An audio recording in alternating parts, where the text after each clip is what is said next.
నమస్తే నాగార్జున రెడ్డి అన్న. Candid talk show with Shiva Reddy అనే ప్రోగ్రాంకి వచ్చినందుకు థ్యాంక్ యూ.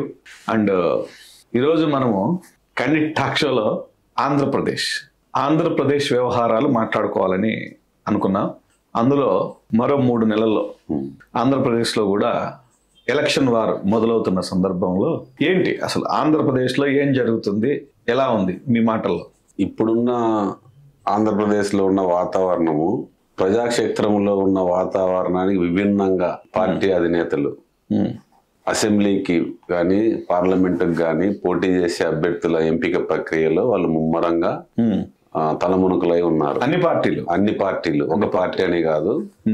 ఒక విధంగా చెప్పాలంటే గతంలోనూ తర్వాత ఎప్పుడు జరగనంటి విధంగా అంటే వాళ్ళు కులాల పరంగా సెలెక్ట్ చేస్తున్నారా, అనుభవపూర్వకంగా సెలెక్ట్ చేస్తున్నారా, లేకపోతే ఆర్థికంగా సెలెక్ట్ చేస్తున్నారా, ఏం జరుగుతా ఉందో కూడా ఎవరికి అంతుపట్టని రహస్యమే. రేపు లిస్టు బయటకు వచ్చేంత వరకు కూడా వాళ్ళ అన్ని పార్టీలు కూడా సర్వము ఒడ్డుతున్నాయి. ఒకవైపు తెలుగుదేశం పార్టీకి ఇది గడ్డు పరిస్థితి, ఒకవైపు జగన్మోహన్ రెడ్డి ప్రవేశపెట్టిన ఈ నవరత్నాలు, ప్రజల వద్దకు పరిపాలన, నాకు మంచి జరిగితేనే ఓటు వేయండి అనే నినాదానికి మధ్యన అంత సవ్యంగా అనుకున్న టైంలో ఏపీ కాంగ్రెస్ లో కూడా కదలిక మొదలైంది అనేది ఒక చర్చ అయితే బాగా జరుగుతూ ఉంది. చర్చ ఏముంది, ఇప్పుడు ఏదైనా నష్టమో కష్టమో రాష్ట్రానికి జరిగిన నష్టం పూర్తయిపోయి 10 ఏళ్ళు దాటిపోయింది. సహజంగానే ఆ పార్టీ మీద ఇన్నాళ్ళు ఉన్నటువంటి వ్యతిరేకత 100% 40కో 50కో పడిపోయి ఉంటుంది. అంటే like people are ready to accept the party. Right person ఆ చైర్లోకి వస్తే యాక్సెప్ట్ చేయడానికి కూడా ఇష్టంగానే ఉంటారు. ఎందుకంటే 100% లేకపోయినా ఎక్కడో చోట ప్రారంభం అయితే అవుతుంది మళ్ళీ అది కాంగ్రెస్ పార్టీకి. సో మీ అభిప్రాయంలో షర్మిల గారు ఇప్పుడు ఆంధ్రప్రదేశ్ పగ్గాలు చేపట్టబోతుంది అనేటటువంటి వ్యాఖ్య నడుస్తుంది. మోస్ట్ ప్రాబబ్లీ ఈవినింగ్ లోపు అది కూడా డిసైడ్ అయిపోతుందని అంటున్నారు. సో ఏంటి మీకు తెలిసిన సమాచారం? వైఎస్ షర్మిల గారు ఎంతైనా కూడా రాజశేఖర రెడ్డి గారాల పట్టి ఆమె కూడా రాజకీయ పదవులు చేపట్టకపోయినా కూడా జగన్మోహన్ రెడ్డి గెలుపుకు వైఎస్ఆర్ పార్టీ దీనికి కూడా ఆమె ఆ రోజు కూడా కృషి చేసింది అనేది అందరికీ తెలిసిన విషయమే. కాకపోతే ఇక్కడ గమనించాల్సింది ఏంటంటే నేను ఏదైనా కూడా తెలంగాణ రాష్ట్రంలోనే తెలుసుకుంటాను, నేను ఇక్కడే పుట్టాను, ఇక్కడే ఈ తెలంగాణ రాష్ట్ర కోడలుగానే వచ్చాను అనేది బలంగా చెప్తుంది. కాంగ్రెస్ ఆదేశిస్తే ఎక్కడికైనా వెళ్ళి పనిచేయడానికి సిద్ధమని కూడా ఆ రోజు ప్రకటించారనేది మనకు అందరి ద్వారా ఈ టీవీ న్యూస్ కానీ పేపర్ న్యూస్ ద్వారా అయితే వింటున్నాము. ఆమె రావడం వల్ల అయితే ఎంత ప్రయోజనం ఉంటుంది ఏంటి అనేది ఎలక్షన్స్ తర్వాత తెలుస్తుంది. కానీ ఇప్పటికిప్పుడైతే మాత్రం కొద్దిగా కదలిక అయితే వస్తుంది అనేది అందరూ కూడా ఒప్పుకోవాల్సిన విషయమే. ఇక్కడ ప్రధానంగా పార్టీ ఓడిపోతుందా, వైసీపీ ఓడిపోతుందా ఆమె రావడం వల్ల అనేది చర్చ కాదు. వాస్తవంగా ఏంటంటే నిన్నటి వరకు జగన్మోహన్ రెడ్డికి ప్రధాన శత్రువు లేదా ప్రధాన ప్రత్యర్థి ఎవరైనా ఉన్నారు అంటే టీడీపీ విత్ జనసేన.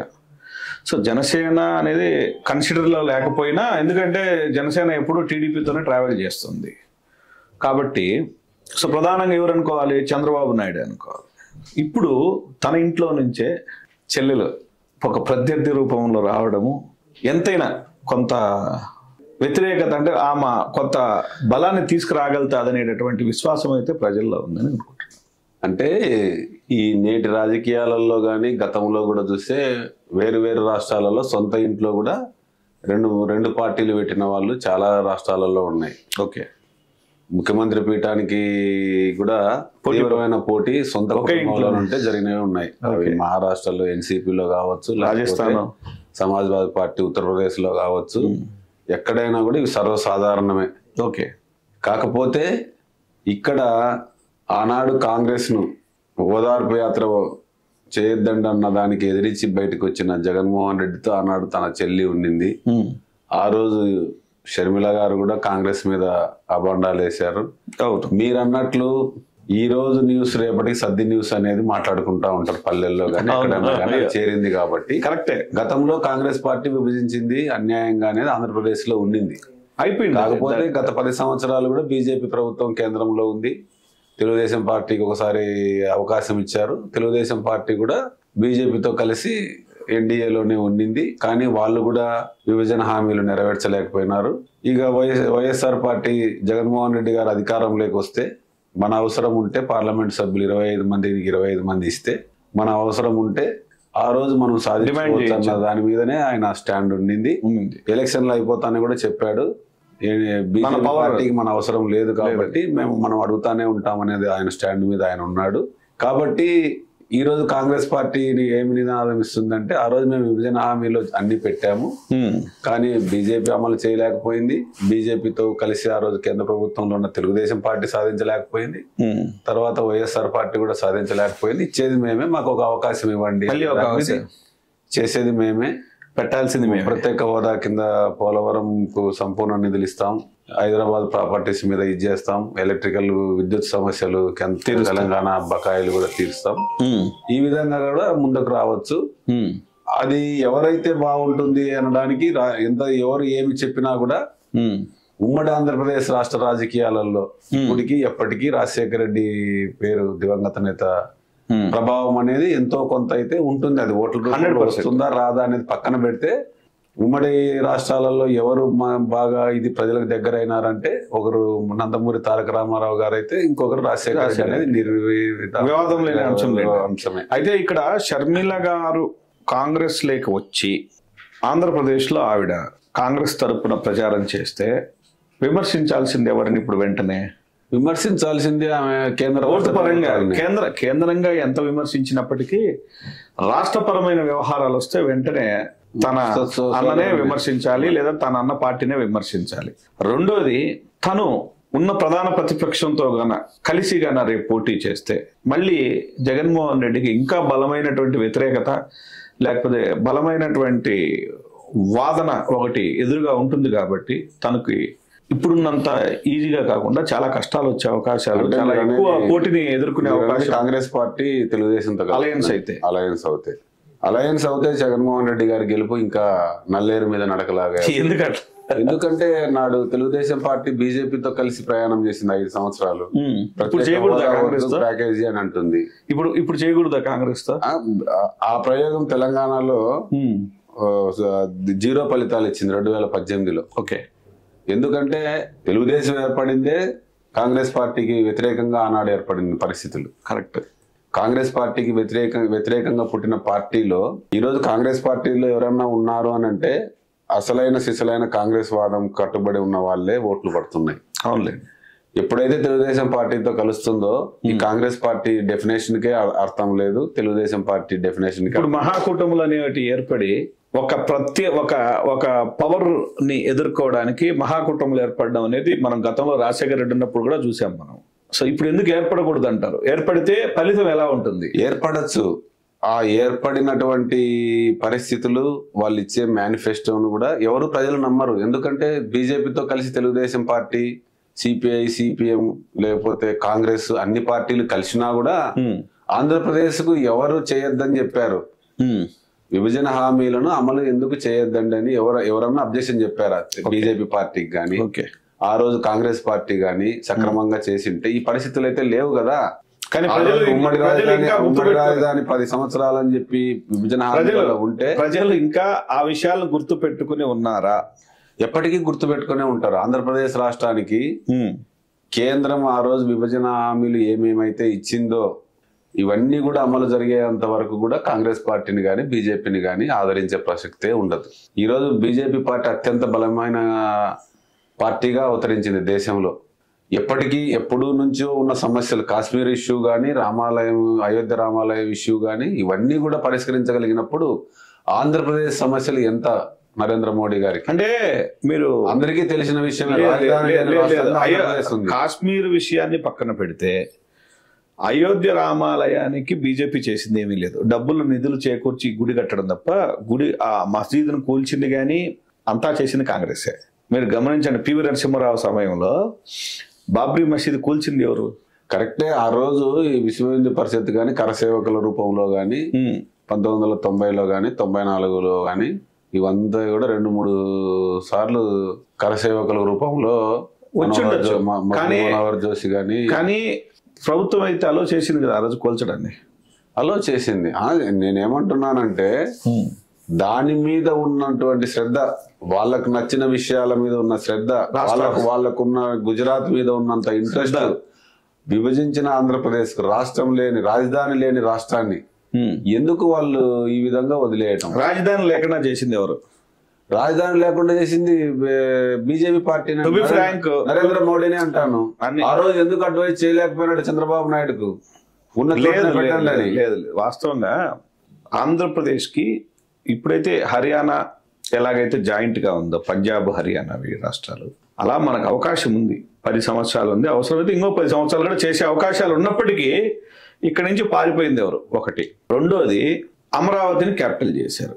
సరే, అమరావతిని క్యాపిటల్ చేసిన వాళ్ళు 5 ఏళ్ల కాలంలో 5 years ఉన్నారు గవర్నమెంట్లో. మేము ఒక శాశ్వత భవంతి కట్టి ఇది మన సెక్రటేరియట్ అని చెప్పుంటే ఇది శాశ్వత భవనము అంటే వాళ్ళే నోట్తో అంటుండేవాళ్ళు కదా Chandrababu. Temporary assembly, temporary secretariat. ఆ టెంపరవరీ అనే పేరులో తీసేసి శాశ్వతంగా కట్టేసి ఉంటే ఈ రోజు మీరు క్యాపిటల్ లేదనే పదం వాడేవాళ్ళు కాదేమో అని అనుకుంటాను నేను. అది ముమ్మాటికి నిజమే. కాకపోతే ప్రతి సందర్భంలో కూడా రాష్ట్ర ప్రభుత్వాలు కేంద్ర ప్రభుత్వాలకు సహకరిస్తూనే ఉంటాయి. కేంద్ర ప్రభుత్వ పరంగా ఆ రోజు చంద్రబాబు నాయుడు గారికి కానీ, ఈనాడు జగన్మోహన్ రెడ్డి గారికి కానీ రాజధాని విషయంలో ఎందుకు వాళ్ళు సూచనలు గానీ ఆర్థిక పరంగా సహకరించాలి? చంద్రబాబు నాయుడు చేసిన బిగ్ మిస్టేక్, చరిత్రలో నిలిచిపోయే అంశం ఏంటంటే పంటలు పండే భూములను 30,000 ఎకరాలను ఒక చోట తీసుకోవటము, అది కూడా నల్లరేగడి భూములు. ఆ నల్లరేగడి భూముల్లో మీ అందరికీ తెలుసు భవన నిర్మాణాలు ఏ విధంగా ఉంటాయి, హైరైజ్డ్ బిల్డింగ్స్ కానీ మామూలు కట్టడాలకు కానీ ఎంత కాస్ట్ అవుతుంది అనేది. రెండోది, ఆ 30,000 ఎకరాలను ఎక్కడ రీప్లేస్ చేస్తారని చెప్పలే పంట భూములు. ఓకే. రెండోది, ఆ ధనవంతులు నివసించే రాజధాని గానీ ఆయన దాన్ని పరిగణించినాడు కానీ చంద్రబాబు నాయుడు హైదరాబాద్ లాగా, భాగ్యనగరం లాగా అన్ని వర్గాలు, ఈ రోజు కూడా హైదరాబాద్ లో అన్ని వర్గాలకు అనుకూలమైనటువంటి వాతావరణం ఉంది.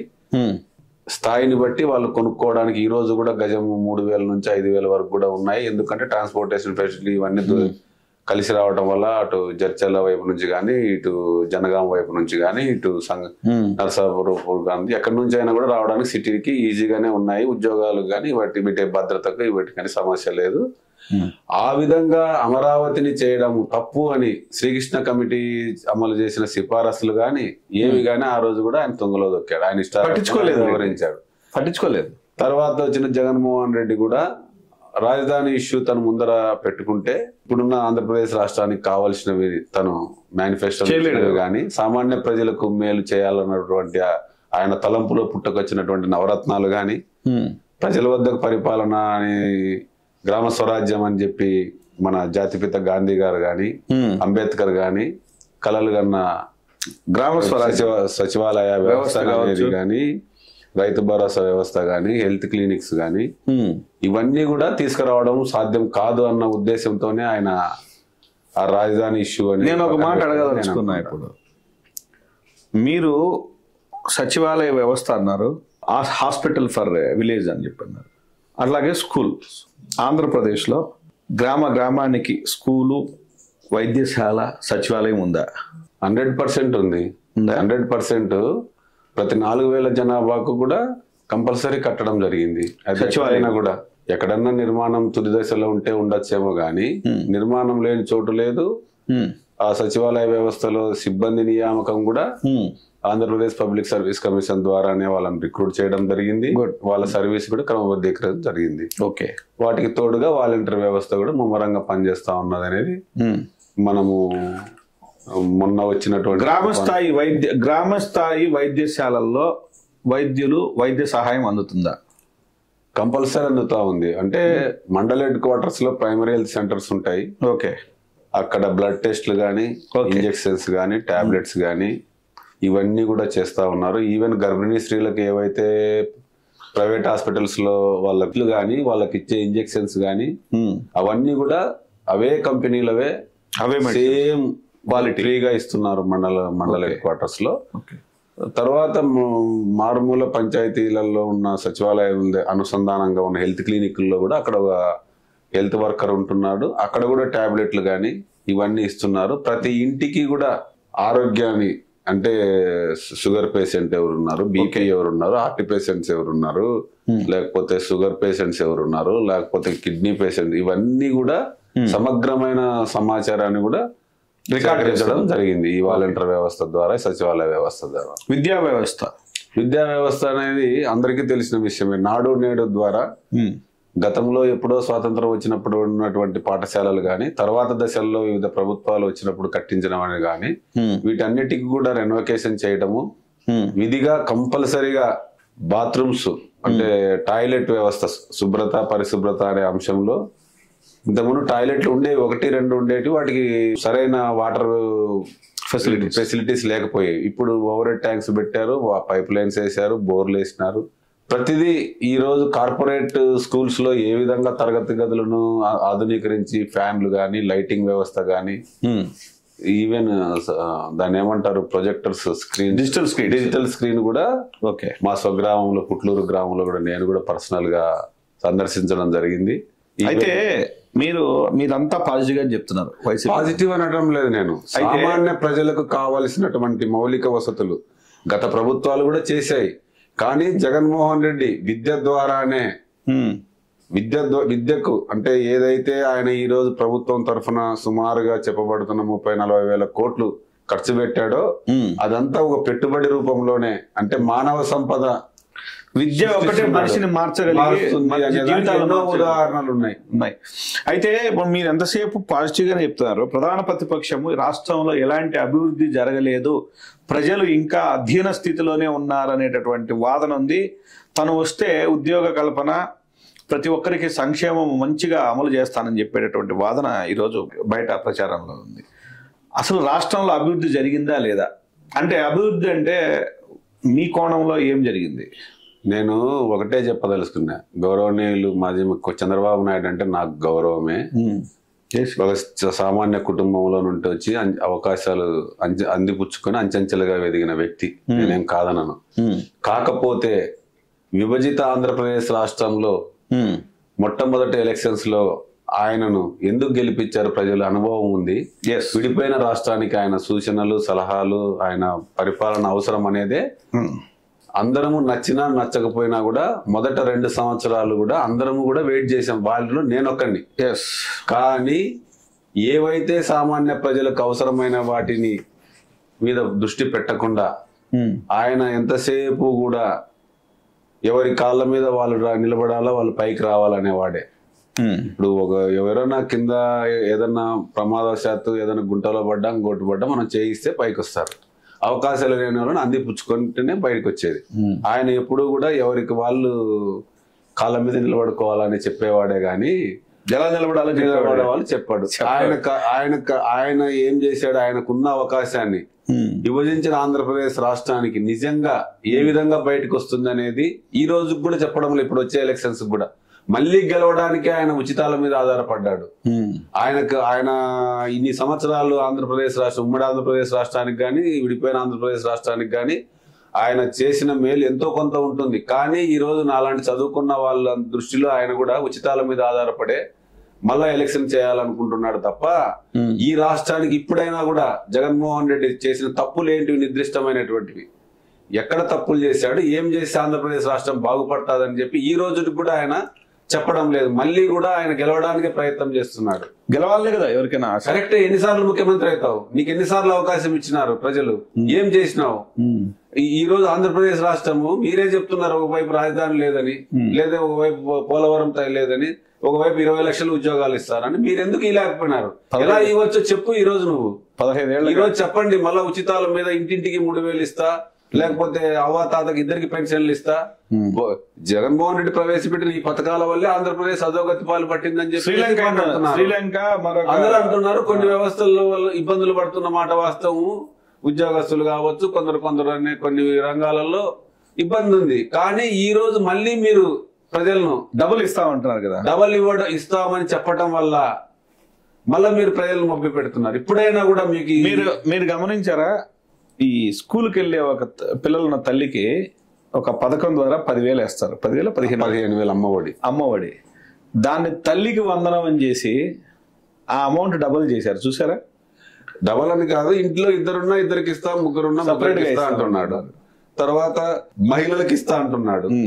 ఇవన్నీ మీరు ఫ్రాంక్ ఏంటంటే ఇప్పుడు ఇచ్చే ఈ స్థితికే ఆంధ్రప్రదేశ్ శ్రీలంక అయిపోతే ఆర్థిక సంక్షోభంలో, మరి వాళ్ళు వచ్చిన తర్వాత ఆ హామీలన్నీ కన్నా నెరవేరిస్తే శ్రీలంక అవుతుందా, మరి ఇంకేనా వేరే దేశం అవుతుందా మన దేశం?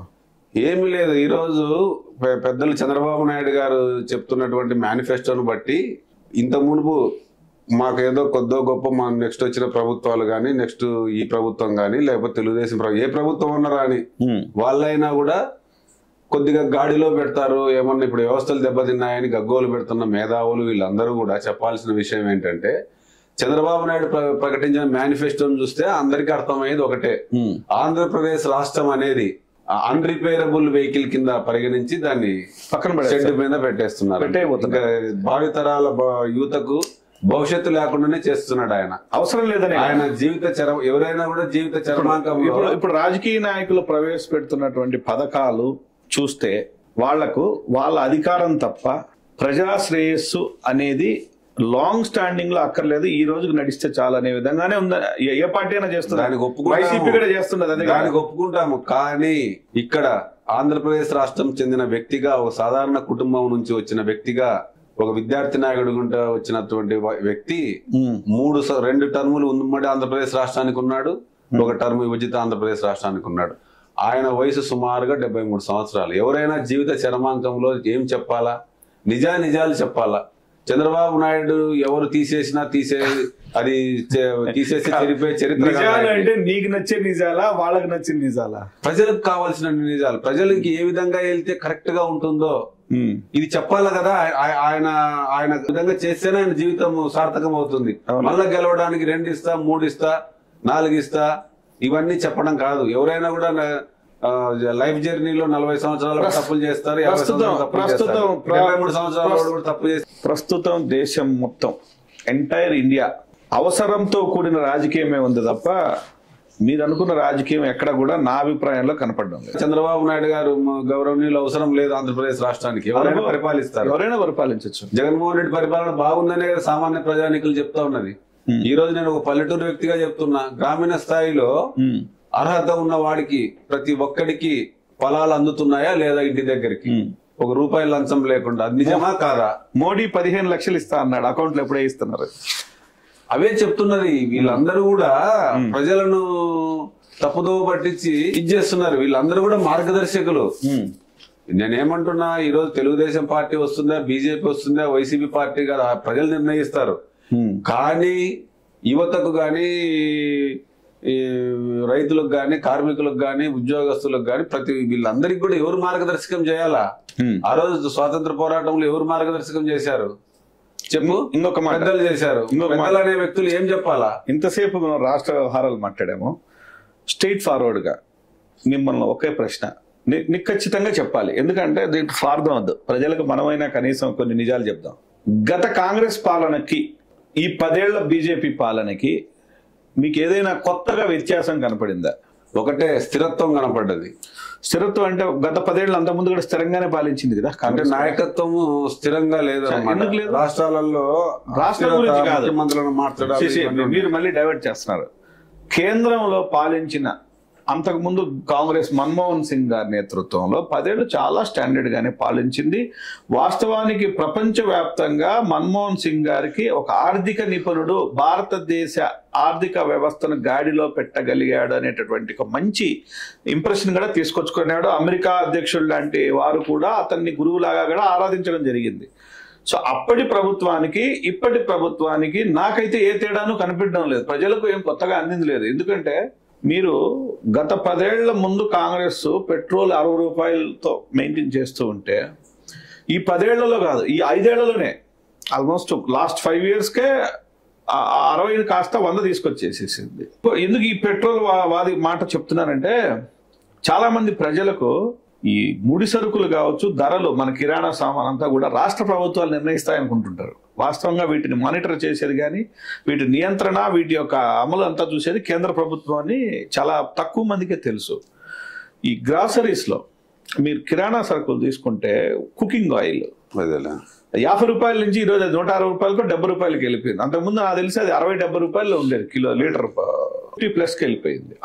అన్ని సరుకులు ప్రతిదీ డబుల్ అయిపోవడం జరిగింది గత 5 ఏళ్ళ. ఇది మొదటి 5 ఏళ్లలోనే. తర్వాత 5 ఏళ్లలో చెప్పాలంటే చాలా తక్కువ నిష్పత్తిలోనే పెరిగింది.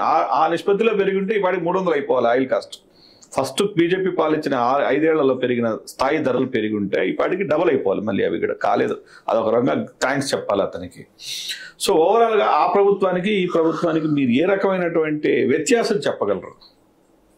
వ్యత్యాసం అంటే రహదారులు, నేషనల్ హైవేస్ ఇవన్నీ కూడా గణనీయంగా ఈ బీజేపీ ప్రభుత్వంలో చేపట్టడం జరుగుతా ఉంది. ముఖ్యంగా ఆంధ్రప్రదేశ్ రాష్ట్రంలో విరివిగా హైవేలు వస్తున్నాయి. ఓకే.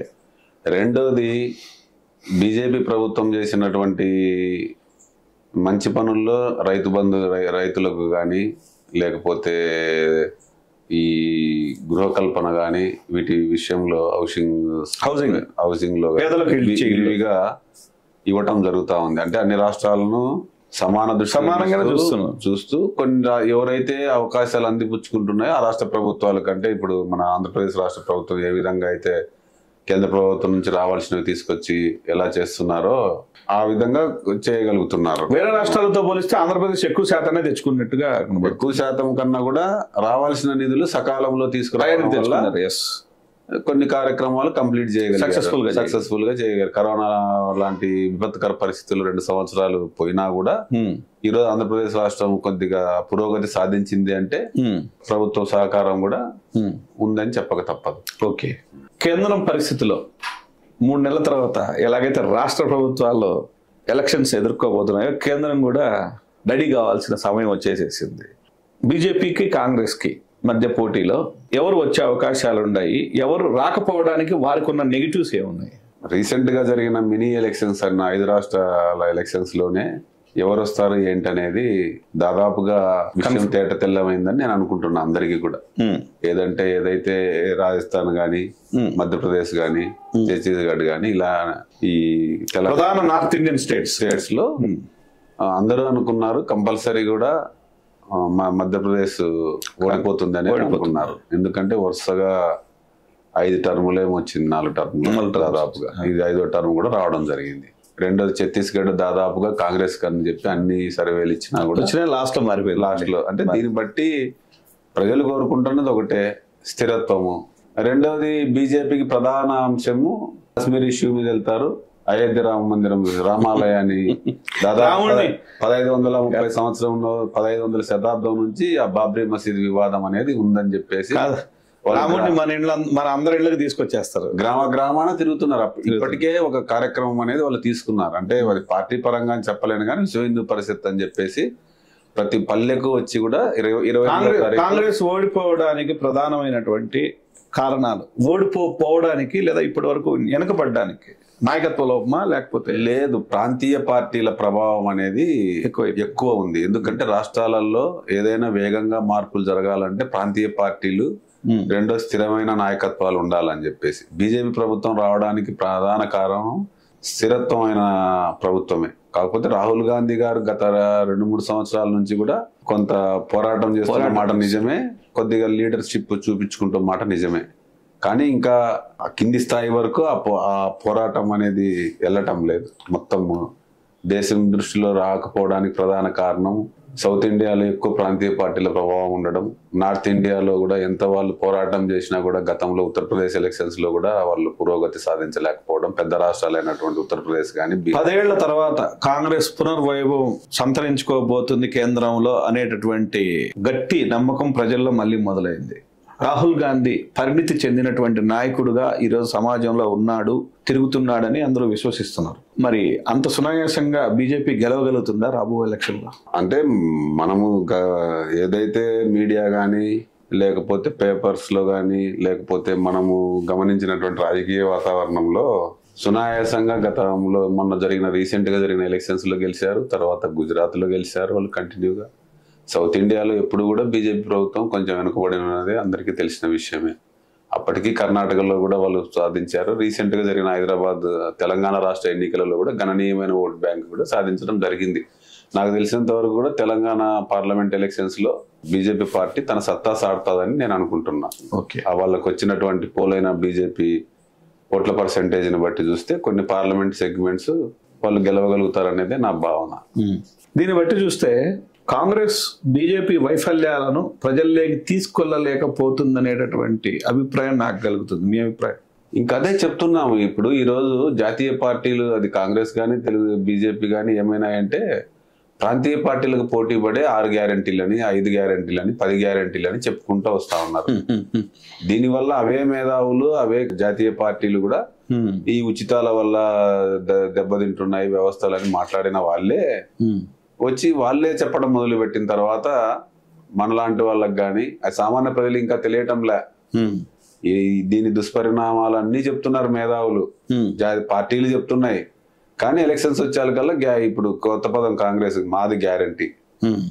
గ్యారంటీ అనే పదం ఒకటి బయటకు వచ్చేసి మామూలుగా నవరత్నాలు అయితే, లేకపోతే ఇప్పుడు చంద్రబాబు నాయుడు ప్రకటించినటువంటి ఇలా గతంలో ప్రజల వద్దకు పాలన జన్మభూమి కమిటీలని, ఇట్లా కొన్ని పదాలలో ఇప్పుడు గ్యారంటీ అనే పదాన్ని కూడా పెద్ద హైలైట్ అయిపోయింది. చివరగా ఆంధ్రప్రదేశ్ విషయానికి వస్తే తెలుగు వాళ్ళంగా రాబో ఎలక్షన్లో బలాబలాలు ఎలా ఉండబోతున్నాయి? సోనియా గాంధీ నేతృత్వంలో కాంగ్రెస్ పార్టీలోకి షర్మిల గారు జాయిన్ అయ్యి, మేడం షర్మిల గారు ఒకవేళ టీడీపీతో జత కట్టితే TDP, Sharmila, Congress along with Janasena, ఈ 3 జగన్మోహన్ రెడ్డికి ధీటైన పోటీగా చూడగలుగుతున్నాయా లేదా? ఇప్పుడు మనము దీనికి చెప్పాలంటే ఉదాహరణ, ఒక విద్యార్థి ఉంటాడు 10వ తరగతి కానీ ఇంటర్మీడియట్ కానీ, వాళ్ళు చదివే క్రమంలో ఇంటర్నల్స్ అని కానీ లేకపోతే గతంలో మాక్ టెస్ట్లు అనేవాళ్ళు. వీటిలో రాసిన ఫలితాలన్నీ మెయిన్ ఫలితాలు వచ్చేవి. అది ఏ విధంగా నుండి ఎవరికి ఫస్ట్ వస్తాడు, ఎవరు సెకండ్ వస్తాడు. ఈ రోజు జగన్మోహన్ రెడ్డి ప్రభుత్వం ఏర్పడిన తర్వాత వైఎస్ఆర్ పార్టీ అనేది 2019లో ఆయన పరిపాలనా విధానాన్ని సంపూర్ణంగా మార్చినాడు. ప్రజాస్వామ్య వ్యవస్థలో పంచాయతీరాజు 3 అంచెల వ్యవస్థలో పంచాయతీరాజు, జిల్లా పరిషత్తులు, ఇట్లా 3 అంచెల వ్యవస్థలో ఏవైతే స్వాతంత్రం ఏర్పడినప్పటి నుంచి మారలేకుండా ప్రతి ఒక్కరు డయాసుల మీద చెప్పుకుంటూ వచ్చినారో, ఫలాలు అందరికీ అందాలా, సామాన్యులకు కూడా అందాలా, ప్రజల వద్దకు పాలన వెళ్ళాలా అన్నారో, అర్హత ఉంటే ఎస్సీ, ఎస్టీ, బీసీ, మైనారిటీలు వీళ్ళందరికీ కూడా ఈరోజు ప్రభుత్వం నుంచి అందే పథకాలు, ఫలాలు అందుతున్నాయి అని అంటే అది నిజం చేసినటువంటి వ్యక్తి జగన్మోహన్ రెడ్డి. ఆయన అడుగుతున్నది కూడా నేను మంచి చేస్తేనే ఓటేయండి అంటున్నాడు. అంటే ఆయనకున్న స్ట్రెంగ్త్ దాన్ని బట్టి మనం అర్థం చేసుకోవచ్చు. ప్రజలు చివరిగా వచ్చే రోజుల్లో ఎలక్షన్ చివరి రోజు అంటే ఓటు వేసే ముందు రోజు కానీ ఓటేసే సమయంలో సాధారణంగా నీ మంచి నీ చెడులు ఎవరికి కనపడవు. ప్రస్తుతం మేము అర్థం చేసుకున్నది ఏంటంటే వారి యొక్క కులగణన, వారి యొక్క మనిషి, వారి యొక్క పార్టీలే గుర్తొస్తాయి. కానీ అవన్నీ ఉంటాయంటారా? అవన్నీ కూడా మేధావులు, ఎలక్షన్ స్ట్రాటజిస్టులు వీళ్ళంతా కనిపెట్టిన ఈ పరిణామాలే. వాస్తవం కాకుండా పోదు. అది ఇది 10 రూపాయలే, అది 100 రూపాయలే, అది 500 నోట్. ప్రజలకు ఏవైతే ఈ ప్రభుత్వం చెప్పిందో అవన్నీ వాస్తవాలని తెలుస్తా ఉంది. ఆ ఇంట్లో కాదు, జగన్ సంక్షేమం చేయలేదని నేను చెప్పట్లేదు. సంక్షేమంతోనే ఓటుగా మార చివరి రోజు వారి యొక్క బలాబలాలు, వారి యొక్క మతపరమైన లెక్కలు, మతపరమైన లెక్కలే ఎలక్షన్ నిర్ణయిస్తాయా? రాజకీయాలలో వ్యక్తుల ప్రభావము, రాజకీయ ప్రభావము ఎక్కువ ఉంటుంది.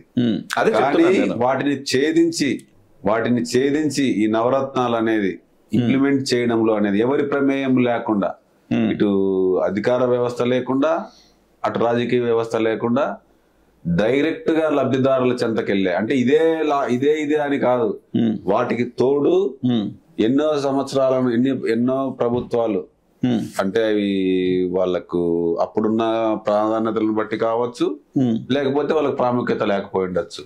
నాడు నేడు ద్వారా విద్యా వ్యవస్థను కానీ, ఆ పిల్లలకి ఇచ్చే పోషక పదార్థాల దగ్గర నుంచి, వాళ్ళకి కావాల్సినటువంటి యూనిఫామ్స్, బుక్స్, వీటి దగ్గర నుంచి, తర్వాత ఏదైతే ఆరోగ్యము ప్రధానమో వాటిలో అంటే ప్రైమరీ హెల్త్ సెంటర్స్ కానీ, జిల్లా హెడ్ క్వార్టర్స్ లో కానీ ఈరోజు కొందరు చెప్తున్నారనమాట, ఈవెన్ ఆరోగ్యశ్రీలో కూడా క్యాన్సర్ ట్రీట్మెంట్ అంత అద్భుతంగా ఉన్నాయి జిల్లా హాస్పిటల్స్ లో. 25 లక్షలకు చేయడం అనేది కూడా మరొక మంచి ఆరోగ్యశ్రీ ఇప్పుడు పరిధి 25 లక్షలకు కూడా పెంచడం జరిగింది.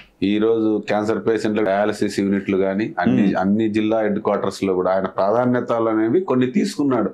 వాటి ఫలాలు కింది స్థాయికి వెళ్ళాడు. అవే గెలిపిస్తాయా అని కాదు, కాకపోతే ఆయన వ్యవస్థనే ఆయన ఉన్నా లేకున్నా ఇది నిజం, ఈ విధంగా చేయడమే దానికి అర్థం ప్రభుత్వాలకు అనే దాంట్లో ఆయన సక్సెస్ అయినాడు. రేపు ఓట్ల రూపంలో ఏం జరుగుతుంది అనేది మనం చూడాల్సిన విషయమే. సెక్రటరియట్ ఉద్యోగులు కావచ్చు, గవర్నమెంట్ ఉద్యోగులు ఎన్నోసార్లు నిరసనలు చేస్తే వారిని వారం రోజుల్లోనూ 10 రోజుల్లోనూ వాళ్ళ సమస్యలు పరిష్కరించడం, వాళ్ళను సెట్ చేయడం జరిగింది. దాదాపు గత 10-15 రోజులుగా అంగన్వాడీ కార్యకర్తలు, అదే అంగన్వాడీ ఉద్యోగులు చాలా వాస్తవం చెప్పాలంటే అంగన్వాడీకి పని చేయడం అంటేనే పేదరికం నుంచి వచ్చిన వాళ్ళే చేస్తారు. 99% అవసరంతోనే చేస్తారు. మీరు చెప్పినట్టు వాళ్ళకి ఇచ్చేది కూడా గౌరవ వేతనమే. వాళ్ళు ఏం ప్రభుత్వ ఉద్యోగులుగా కన్సిడరేషన్లో ఎక్కడ ఉండరు. ఆ ఏరియాలో ఉంటారు, మారుతుంటారు. వారు ఏదో కొన్ని డిమాండ్స్ చేస్తుంటే ఎందుకు ఇంత కఠినంగా ఉండాల్సి వస్తుంది ప్రభుత్వం? వాళ్ళు అడిగిన డిమాండ్లలో కూడా ఎక్కువ భాగము సానుకూలతనే ఉన్నాయి రెండు వైపుల నుంచి. ప్రధానమైన సమస్య జీతాలు పెంచాలి అనేది వాళ్ళు మాట్లాడుతున్నారు. ఇప్పుడు ఈ ప్రభుత్వం వచ్చిన తర్వాత ఎంతో కొంత పెంచారు, 11,500 ఇస్తున్నారు. అంతకుముందు 9,000 అడుగుతున్నారు అంటున్నారు. ఇవన్నీ కూడా సంక్రాంతి తర్వాత వరకు సమసిపోతాయి. కాకపోతే దీంట్లో ఒక ఉద్యమం అన్నప్పుడు రకరకాల వ్యక్తులు ఉంటారు. ప్రభుత్వాలను కూడా ఆలోచించుకోవడానికి వ్యవధి ఇవ్వాల. ఇంకా నెక్స్ట్ గ్రాడ్యుటీ అదే ఏదో ఉంది, పిఎఫ్. వాళ్ళు అడిగేటి ఏం లేదు. వాళ్ళని కూడా ఒక గవర్నమెంట్ మినీ అంగన్వాడీ సెంటర్స్ ను మెయిన్ సెంటర్స్ చేయమంటున్నారు. అంటే శాలరీ పెరుగుతుంది. అందుకనే ఇప్పుడు ఏదైతే ఉద్యోగ సంఘాలు గాని, ఉద్యోగ నాయకులు గాని, ఉద్యమ నాయకులు గాని తెలుసుకోవాల్సిన విషయము, ఇప్పుడు పెన్షన్ వ్యవస్థనే కూడా సిపిఎస్ రద్దు అది కావాలంటున్నారు. అది రద్దు ఎందుకు చేశారు? సాధ్యాసాధ్యాలు కాదు కాబట్టి. వీటిలో కూడా కొన్ని భవిష్యత్తులో కూడా జటిలమయ్యే సమస్యలు అందరూ ఆలోచించాలి. ఈ రోజు వైఎస్ఆర్ ప్రభుత్వం రావచ్చు, రేపు తెలుగుదేశం ప్రభుత్వం రావచ్చు, ఇంకోటి రావచ్చు. మేధావులనే ఉద్యోగ సంఘ నాయకులు చెప్పాలా ఇది సాధ్యం అవుతుంది, సాధ్యం కాదు అనేది. ఏ విధంగా అనేది ఇప్పటికీ ప్రభుత్వానికి కూడా చెప్పింటారు, ఈ నాయకులకు కూడా చెప్పింటారు. నాకు తెలిసినంత వరకు కూడా సామాన్యమైన ఉద్యోగస్తుల విషయాలలో జగన్మోహన్ రెడ్డి గారు ఇంత మునిపే ఒకటి చెప్తే మీరు నమ్మరు. దాదాపు 94 సంవత్సరంలోనే ఇప్పుడు టీచర్స్ ది జాయినింగ్స్ దాదాపు 4,200 మందికి వాళ్ళ వయసు సుమారు 20 ఏళ్ల తర్వాత వాళ్ళ ఉద్యోగాలు వచ్చాయి.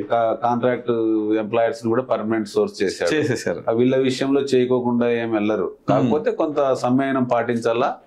వాళ్ళు అడగడంలో అర్థం ఉంది. ఈయన కొద్దిగా సమయం సాధ్యాసాధ్యాలు, ఈ రోజు ఒక నిర్ణయం వల్ల రేపు భవిష్యత్తులో మళ్ళీ సమస్యలు కాకూడదు. ఇప్పుడు ఏదో హడావిడిగా చేసిపోయి తర్వాత చూద్దాంలే అనుకున్నప్పుడు అది రెండో సమస్యకు దారితీస్తుంది. కాబట్టి నాకు తెలిసినంత వరకు మంచిగానే సమసిపోతుంది.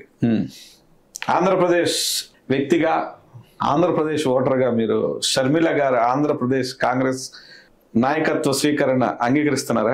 నాకు తెలిసినంత వరకు ఇప్పుడున్న పరిస్థితుల్లో ఒకరు అనుభవజ్ఞుడైనటువంటి తెలుగుదేశం పార్టీ అధినేత ఒకవైపు ఉంటే, ఇంకొక వైపు ప్రజల వద్దకే పరిపాలన తెచ్చినటువంటి అధినేత వైఎస్ఆర్ పార్టీ అధినేత జగన్మోహన్ రెడ్డి ఒకవైపు, ఇంకా వీళ్ళిద్దరూ కాకుండా ఇంకా మూడో వాళ్ళు అది చేస్తాం ఇది చేస్తామంటే నమ్మే స్థితి లేరు. కాబట్టే జనసేన అధినేత పవన్ కళ్యాణ్ గారు తెలుగుదేశం పార్టీతో వెళ్తా ఉన్నారు. ఇంకంతే. అందరికీ శత్రువు నాకు తెలిసినంత వరకు వైఎస్ఆర్ పార్టీ అధినేత జగన్మోహన్ రెడ్డి మీదని గురిపెట్టారు కావచ్చు. కానీ అదే మేడం గారిని మీరు ఆహ్వానిస్తున్నారా? ప్రజాస్వామ్యంలో ఎవరైనా పార్టీలు పెట్టవచ్చు, ఎవరైనా రావచ్చు. అందరూ వేరు. ఇప్పుడు నేను వైఎస్ రాజశేఖర రెడ్డి గారి కూతురు అయినటువంటి షర్మిల గారు రావడం వేరు, అందరూ రావడం వేరు. రావటం వరకు రావచ్చు, కానీ ఇప్పుడున్న ప్రభుత్వాన్ని వాళ్ళ సోదరునిగా వ్యతిరేకిస్తే వ్యతిరేకించుకోవచ్చు. వాళ్ళకి వ్యక్తిగతంగా కుటుంబ విషయాలు ఏమన్నా ఉంటే. రాజకీయ పరంగా నాకు తెలిసినంత వరకు రాజశేఖర రెడ్డి రాజన్న రాజ్యాన్ని తీసుకొస్తానని చెప్పేసి ఆ రోజు సోదరునితో కలిపి షర్మిల గారు కూడా తిరిగారు. ఈ రోజు ఆమె రావటమే చెప్పాల్సిన విషయం. ఈ రోజు రాజన్న రాజ్యం ఉందా లేదా దాని మీద ఆమె క్లారిటీ ఇచ్చిన తర్వాత రావచ్చు. ఎందుకంటే ఇప్పుడు ఏదైతే రాజశేఖర రెడ్డి ఆత్మకు శాంతి కలుగుతా ఉందో, నిజంగానే ఆయన ఆ రోజు పెన్షన్లు 70 రూపాయల నుండి 200లకు తీసుకొచ్చి కావలసిన మంది శాస్త్రేసిన పాయింట్ వరకు ఏ రోజు ఎలా అయితే ఆ రోజు ఇందిరమ్మ ఇల్లులు కానీ ఇవన్నీ ఇవ్వగలిగాడో, గ్రామీణ ప్రాంతాలకు ఉచిత విద్యుత్ కానీ, ఫీజు రియంబర్స్మెంట్ కానీ, ఒక రైతుకు దీర్ఘకాలికంగా ఇబ్బందులు పడుతున్న రైతు ఇంట్లో చదువుకున్నవాడు ఉండొచ్చు, వ్యవసాయానికి గానీ హెల్త్ గానీ ఇబ్బందులున్న ఆరోగ్యశ్రీ ద్వారా ఫీజు రియంబర్స్మెంట్ ద్వారా చదువుకున్న పిల్లలకు, ఒక సామాన్య రైతు కుటుంబం భూమి ఉన్న ప్రతి వాడు సామాన్య రైతే. ఇట్లాంటివి ఆయన తీసుకొచ్చిన పథకాలు ఏ విధంగా అయితే ప్రజల వద్దకు చేరినాయో, ఆయన తనయుడుగా అంటే ఆ రోజు షర్మిల గారు జగన్మోహన్ రెడ్డి ఇద్దరు ఒకటే, ఇద్దరు చెప్పడం నవరత్నాలు అవి ఇంప్లిమెంట్ జరిగినాయా లేదా అనేది ఆమె చూసుకోవచ్చు. వాళ్ళ ఆయన ఆశయాలకు అనుగుణంగా ప్రజలకు అందాయా లేదా. కానీ ఆమెకు ఆ సేవ కన్నా తన రాజకీయ ఆకాంక్ష కూడా ప్రధానంగా రాజకీయంగా అనే దాని మీద ప్రజలు హర్షించరు. ప్రజలం అనేది ఒకటే అనుకుంటున్నాం, రాజశేఖర రెడ్డి అనే వ్యక్తి వాళ్ళ కుటుంబానికి చెందిన వాడు కాడు. అన్ని వర్గాలకు అప్పటి వరకు బడుగు బలహీన వర్గాలు కావచ్చు, రైతాంగం కావచ్చు, ప్రతి ఒక్కరు ఏవైతే ఇబ్బందులు ఉన్నాయో, అంటే ఫీజు రియంబర్స్మెంట్ ద్వారా చదువుకున్న పిల్లల్ని ఎంత దూరమైనా చదివించాడు, హెల్త్ ప్రాబ్లమ్స్ ఉంటే ఆరోగ్యశ్రీ తీసుకొచ్చాడు, రైతుకు ఇబ్బందులు ఉంటే ఉచిత విద్యుత్ తీసుకొచ్చాడు, ఇంకా సబ్సిడీలు ఇచ్చాడు. ఇవన్నీ కూడా అంటే అప్పుడు కూడా గతంలో కూడా ఉండేవి. కానీ పెద్ద ఎత్తున సంస్కరణలు తీసుకొచ్చి గ్రామీణ ప్రాంతాలను, బడుగు బలహీన వర్గాలను, మైనారిటీ వ్యవస్థకు 4% రిజర్వేషన్ తెచ్చి ఇవన్నీ కూడా చరిత్రలో నిలిచిపోయేటివి. కాబట్టే ఆ రోజు రామారావు మండల వ్యవస్థ తీసుకొచ్చి ప్రజల వద్దకు ఎట్లా వెళ్ళాడో, పట్వారీ వ్యవస్థ రద్దు చేసి దగ్గర అయినాడు ప్రజల గుండెల్లో. అదే విధంగానే రాజశేఖర రెడ్డి కూడా దివంగత నేత దగ్గరగా ఉన్నాడు. ఇప్పుడు సమస్య అంతా అదే కదా, ఆయన కూతురు మళ్ళీ రావడం అనేది. ఇంకా రాజకీయాలలో ఎంతమంది అయినా రావచ్చు, కానీ అవి సక్సెస్ అయ్యే వాళ్ళు కొందరే. ఈ రోజు మనము వైఎస్ఆర్ పార్టీ జగన్మోహన్ రెడ్డిని ఎందుకు సమర్థించాల్సి వస్తా ఉంది, కొన్ని విషయాలలో నచ్చకపోయినా అంటే సామాన్య ప్రజానికానికి మంచి జరుగుతా ఉంది కాబట్టి, అర్హులైన ప్రతి ఒక్కరికి రాజకీయాలకు అతీతంగా చేయగలుగుతున్నాడు కాబట్టి. ఇవి కావాల్సింది గ్రామీణ ప్రాంతాలలో. ఈ రోజుకి కూడా నేను పల్లెటూరులో ఉన్నా, ఈ రోజుకి కూడా పల్లెటూర్లలో గొడవలు సమసిపోయినాయంటే కారణము ఈ వ్యవస్థ. అంటే అర్హులైన ప్రతి ఒక్కరికి అన్ని వాళ్ళ తెలుగుదేశం పార్టీ నాయకుడు కావచ్చు, జనసేన నాయకుడు కావచ్చు, ఎవరైనా కావచ్చు, ప్రభుత్వం నుంచి వచ్చే పథకాలు అందరికీ అందాల అని ఇంత ముందు నుండి కూడా చెప్తున్నారు. కానీ గత ప్రభుత్వాలు జన్మభూమి కమిటీలను పెట్టి వాళ్ళకు కొన్ని ఇవ్వటము, స్టేట్ ప్రభుత్వాలు జిల్లా పరిషత్తులకు ఇస్తే జిల్లా వాళ్ళు మంత్రులు ఎమ్మెల్యేలకు ఇవ్వటం, ఎమ్మెల్యేలు మండల అధ్యక్షులకు ఇవ్వటం, సరే ఇట్లా టిక్కులు కొట్టుకునే వాళ్ళు. ఈ రోజు ఆ వ్యవస్థే లేదు. ఏ ప్రభుత్వాలు వచ్చినా కూడా ఎవరికి ఇబ్బంది అనేది ఏమి ఉండదు. కానీ నా వ్యక్తిగత అభిప్రాయం ఏంటంటే, ఈ ప్రభుత్వం 5 సంవత్సరాల లోపల దాదాపుగా ప్రవేశపెట్టిన ఈ సచివాలయ వ్యవస్థ కానీ, నాడు నేడు ద్వారా కానీ, హాస్పిటల్స్ కానీ, లేకపోతే రైతు భరోసా వ్యవస్థ ద్వారా కానీ, లేకపోతే జిల్లాల విభజన కానీ, ఇవన్నీ కూడా బలోపేతమై ఇంకా ఫలాలు ఇంకా అందాలా, ఇంకా సిస్టమేటిక్ గా రావాలా అంటే ఒకసారి ఈ ప్రభుత్వానికి అవకాశం ఇవ్వడం మంచిదని చెప్పేసి నా అభిప్రాయం. థ్యాంక్ యూ నాగార్జున రెడ్డి గారు, మీరు మా యొక్క ఆహ్వానాన్ని మన్నించి మా షోకి వచ్చినందుకు థ్యాంక్ యూ వెరీ మచ్. మా ప్రోగ్రామ్ నచ్చినట్లయితే లైక్ చేయండి, షేర్ చేయండి, సబ్స్క్రైబ్ చేసుకోండి. Thank you.